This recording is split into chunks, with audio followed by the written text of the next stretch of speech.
guys, I'm going to go over my culture report. I did the Cherokee Indians, and so I have a PowerPoint to show you guys.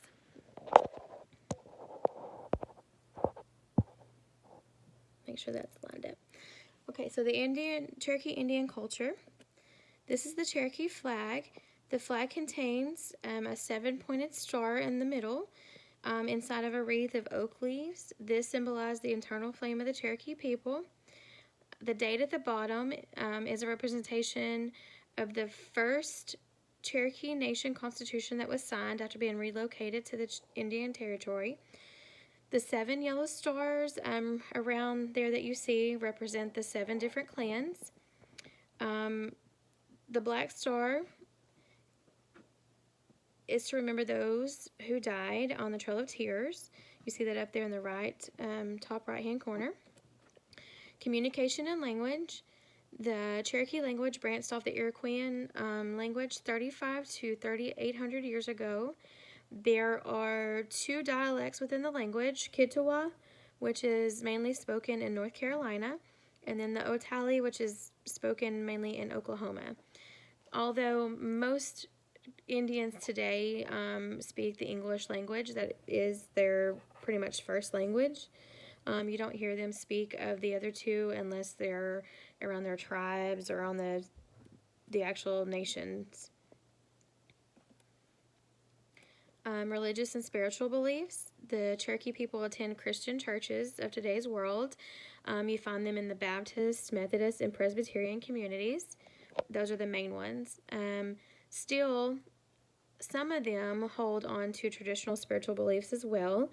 They do stomp dances that are performed in private ceremonies on sacred grounds.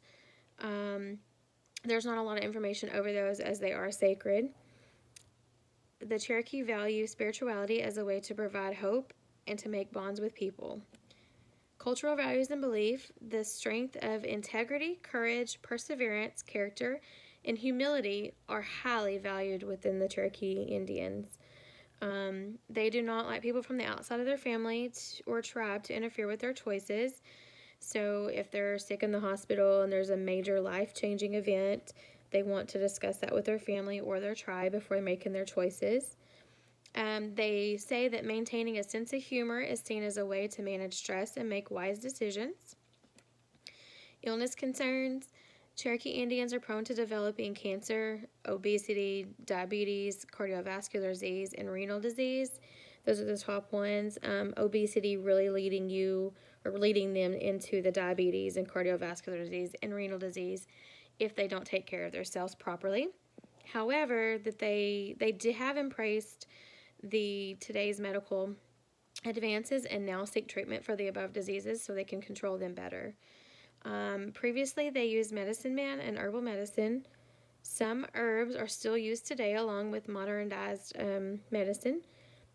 The medicine men have basically come in existence. There's probably a few out there, but there's very little information on that as well. Activities to daily living. Most families care for their own in the home setting versus placing them in long-term care facilities. So if somebody's mom is in the hospital and really needs to be placed in a long-term care facility, the family takes on that care instead of sending them to a nursing home. The older Cherokee population prefers same-sex care providers for personal care. Cherokee people may be sensitive regarding the touch of their hair. They may not want health care providers to do anything with their hair. They will only allow family members to wash or braid or just take care of their hair overall.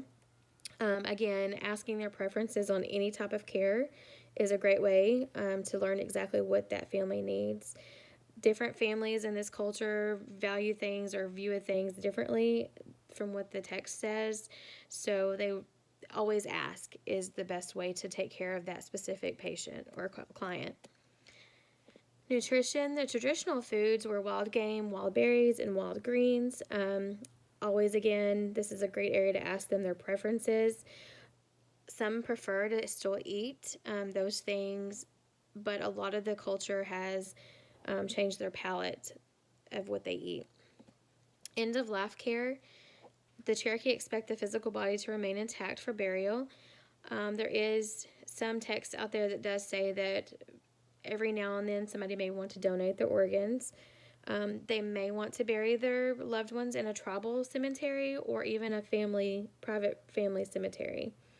Cremation is rarely used in this culture. Prayer services are held the night before the funeral day, and then usually after the prayer services are held, the community comes together and a meal is served by the community. They may request their pastor or tribal spiritual leader to provide support to that patient during end of life or even to the family after death. And that's all I have for you guys. Thank you.